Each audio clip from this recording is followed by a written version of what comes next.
जरा सोचिए, एक नया आजाद हुआ देश है। अब उसके लिए एक बिल्कुल नई और आधुनिक शब्दावली गढ़ना सिर्फ शब्दों का खेल तो नहीं हो सकता, है ना? ये सच में एक बहुत बड़ी वैचारिक यात्रा होती है। तो नमस्कार। आज के इस एक्सप्लेनर में हम तकनीकी और प्रशासनिक भाषा के रूप में हिंदी के इसी दिलचस्प ऐतिहासिक सफर को डिकोड करने वाले हैं, एकदम थ्योरी से लेकर प्रैक्टिकल इस्तेमाल तक। तो चलिए बिना किसी देरी के सीधे मुद्दे पर आते हैं।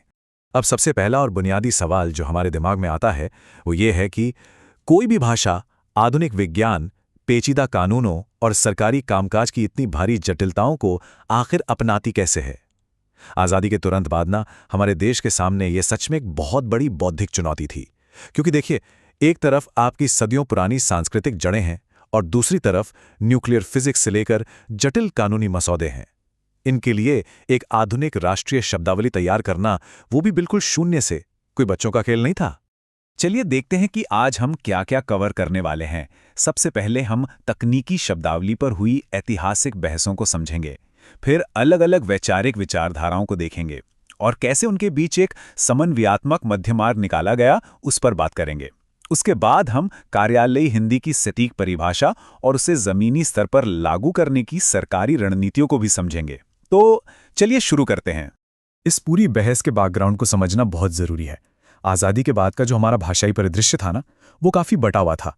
स्थिति कुछ ऐसी थी कि आम जनता अंग्रेजी नहीं जानती थी, लेकिन जो पढ़ा लिखा वर्ग था वो पूरी तरह से अंग्रेजी के वैज्ञानिक और तकनीकी शब्दों का आदी हो चुका था।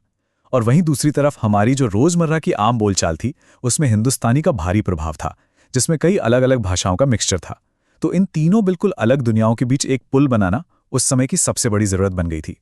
अब इस शब्दावली की पहेली को सुलझाने के लिए मुख्य रूप से 4 अलग-अलग विचारधाराएं उभर कर सामने आईं। और ध्यान दीजिएगा, ये महज भाषा के नियम नहीं थे, बल्कि गहरे सांस्कृतिक नजरिए थे। पहला था शुद्धतावादी, यानी संस्कृतवादी दृष्टिकोण। दूसरा था भारतीयवादी विचारधारा, जो हिंदुस्तानी या मिश्रित संस्कृति में यकीन रखती थी। तीसरा था अंतर्राष्ट्रीयवादी दृष्टिकोण, जिनका मानना था कि अंग्रेजी या ग्लोबल शब्दों को बस अपना लेना चाहिए। और चौथा था लोकवादी दृष्टिकोण, जो आम बोलचाल के शब्दों पर जोर देता था। अब इन चारों के ही अपने अपने बहुत मजबूत तर्क थे। इनमें से जो शुद्धतावादी विचारधारा थी ना, उसे गहराई से समझने के लिए डॉक्टर रघुवीर का ये कथन देखना बहुत दिलचस्प है। उन्होंने कहा था, जो भाषाएं विदेशी हैं और जिनकी जड़ें हमारी मिट्टी से नहीं आती, उनके शब्द हमारे लिए उधार के शब्द हैं और इसलिए रंगीन कांच की तरह धुंधले हैं। संस्कृत हमारी अपनी भाषा है, इसके आधार पर बने शब्द स्पष्ट और पारदर्शी होंगे। अब यहाँ उन्होंने ये जो रंगीन कांच का रूपक इस्तेमाल किया है, वो सच में बहुत प्रभावशाली है। वो संस्कृत पर आधारित पारदर्शी और मूल शब्दों के निर्माण के पक्के समर्थक थे। अब इन विचारधाराओं का जो असली अंतर है वो यहाँ एकदम साफ हो जाता है। एक तरफ हमारे शुद्धतावादी थे, जिन्होंने फाउंटेन पेन के लिए मसीपथ और अलॉय के लिए मिश्रितु जैसे बिल्कुल ही नए संस्कृत आधारित शब्द गढ़े, और वहीं दूसरी तरफ अंतर्राष्ट्रीयवादी दृष्टिकोण था। उनका फंडा एकदम सिंपल था, व्यावहारिक एकीकरण। उन्होंने रेडियो, ऑक्सीजन या पुलिस जैसे ग्लोबल शब्दों को बिना किसी हिचकिचाहट के सीधा अपना लिया।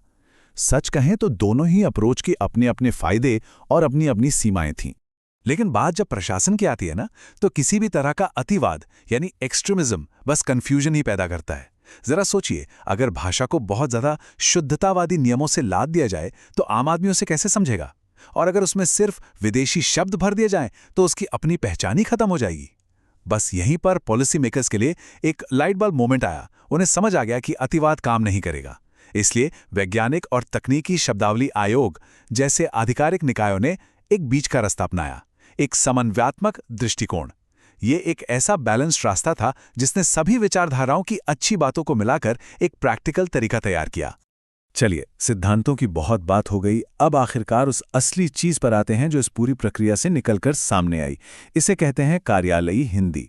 अब ये कोई आम बोलचाल की या शेरो शायरी वाली हिंदी नहीं है। ये असल में वो भाषा है जिसका सामना हम और आप तब करते हैं जब कोई सरकारी फॉर्म भरते हैं या कोई आधिकारिक गजट नोटिफिकेशन पढ़ते हैं।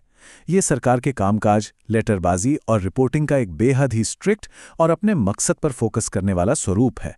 तो सबसे अहम बात यह है कि कार्यालयी हिंदी पूरी तरह से कुछ बहुत ही सख्त उसूलों पर काम करती है। इसमें भावनाओं की कोई जगह नहीं है, यहाँ सिर्फ फैक्ट्स चलते हैं। इसमें सरलता, स्पष्टता और संक्षिप्तता का होना एकदम जरूरी है, ताकि जब कोई नियम या आदेश निकले तो उसे समझने में जरा सा भी कंफ्यूजन ना हो। इसके अलावा प्रामाणिकता और औपचारिकता इसके पिलर्स हैं। इसमें एक फिक्स और स्टैंडर्ड प्रशासनिक और कानूनी शब्दावली का ही इस्तेमाल किया जाता है। आखिर क्यों? ताकि पूरे देश के सरकारी कामकाज में एकरूपता बनी रहे।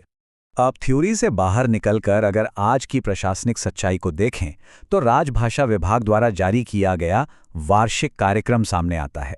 अब ये कोई मामूली कागज का टुकड़ा नहीं है, ये दरअसल वो मजबूत पॉलिसी स्ट्रक्चर है जो पूरे देश के केंद्रीय सरकारी दफ्तरों में हिंदी के इस्तेमाल को दिशा दिखाता है और उसके लिए कड़े टारगेट सेट करता है। जाहिर सी बात है, हमारे जैसे इतने विशाल और विविध देश में किसी एक भाषाई नीति को हर जगह एक समान लागू करना प्रैक्टिकल तो है नहीं। इसलिए सरकार ने बहुत ही स्मार्ट तरीके से पूरे देश को भाषा के आधार पर 3 अलग-अलग क्षेत्रों में बांट दिया है। क्षेत्र क, ख और ग। क्षेत्र क में वो राज्य आते हैं जहां हिंदी मुख्य रूप से बोली और समझी जाती है। क्षेत्र ख में गुजरात या महाराष्ट्र जैसे राज्य आते हैं जहां हिंदी का इस्तेमाल ठीक ठाक होता है, और बाकी के सभी गैर हिंदी भाषी राज्य क्षेत्र ग में रखे गए हैं। अब इस बड़े से ढांचे के अंदर बहुत ही बारीक और एकदम डेटा ड्रिवन लक्ष्य तय किए गए हैं। ये जानना सच में बहुत रोचक है कि हमारी सरकारी मशीनरी कितने एकदम सटीक प्रतिशत या परसेंटेज पर काम करती है। उदाहरण के लिए, क्षेत्र क के दफ्तरों को आपस में और क्षेत्र ख के साथ 100% ओरिजिनल पत्राचार हिंदी में ही करना होता है। क्षेत्र ग के लिए ये टारगेट्स उनके हिसाब से थोड़े एडजस्ट किए गए हैं, लेकिन जो सबसे सख्त और दिलचस्प नियम है ना, वो ये है कि अगर सरकार को कोई पत्र हिंदी में मिलता है तो उसका जवाब हर हाल में 100% हिंदी में ही दिया जाएगा, चाहे वो देश के किसी भी कोने से क्यों ना आया हो। ये एक गजब की अकाउंटेबिलिटी तय करता है। सिर्फ कागजी नियम बनाने से तो काम नहीं चलता है ना, इसलिए इन टारगेट्स को अचीव करने के लिए ठोस प्रशासनिक और तकनीकी कदम भी उठाए गए हैं। आज के इस डिजिटल दौर में भाषा को तकनीक का साथ चाहिए, इसलिए ये एकदम अनिवार्य कर दिया गया है कि सभी सरकारी कंप्यूटरों में यूनिकोड इंस्टॉल हो। और तो और अनुवाद के काम को तेज और सटीक बनाने के लिए कंठस्थ नाम के टूल का बहुत ज़्यादा इस्तेमाल हो रहा है। ये कंठस्थ असल में एक AI based translation memory tool है जो पुराने ट्रांसलेट किए गए डेटा को याद रखता है। इसके अलावा सभी सरकारी नियम पुस्तिकाओं का हिंदी और अंग्रेजी दोनों में होना अनिवार्य है। और ये सब बहुत ही बेहतरीन तरीके से दिखाता है कि ये नीतियां महज कागजी नहीं हैं, इनका असर भारतीय नौकरशाही के एकदम टॉप लेवल तक है। एनफोर्समेंट सिस्टम बहुत ही ज़्यादा सख्त है, चाहे वो हिंदी भाषा का ज्ञान हो, टाइपिंग हो या स्टेनोग्राफी। सरकारी कर्मचारियों के लिए इनकी ट्रेनिंग अनिवार्य है। और सबसे बड़ी बात देखिए, देश का प्रशासन चलाने वाले जो हमारे शीर्ष IAS अधिकारी होते हैं ना, उन्हें भी लाल बहादुर शास्त्री राष्ट्रीय प्रशासन अकेडमी यानी LBSA में अपनी ट्रेनिंग के दौरान हिंदी का प्रशिक्षण लेना ही पड़ता है। अगर कोई ट्रेनिंग बीच में छोड़े या परीक्षा ना दे तो उस पर सख्त अनुशासनात्मक कार्रवाई होती है। मतलब नियम सबके लिए बराबर और सख्त हैं। शुरुआती दौर की उन पुरानी वैचारिक बहसों से लेकर आज के इस AI संचालित अनुवाद के दौर तक आधिकारिक हिंदी का ये सफ़र सच में कमाल का रहा है। लेकिन कहानी यहाँ खत्म नहीं होती। इस एक्सप्लेनर के आखिर में एक बहुत बड़ा सवाल हम आपके लिए छोड़कर जा रहे हैं। जैसे जैसे आर्टिफिशियल इंटेलिजेंस और ग्लोबल तकनीक और भी ज़्यादा तेज़ी से आगे बढ़ेगी, आधिकारिक भाषाएं अपनी सांस्कृतिक जड़ों और इस तेज़ वैश्विक एकीकरण के बीच संतुलन कैसे बनाए रखेंगी? ये भविष्य का एक ऐसा सवाल है जिस पर हम सबको ज़रूर सोचना चाहिए। आज के इस गहरे विश्लेषण में हमारे साथ जुड़ने के लिए आपका बहुत बहुत धन्यवाद।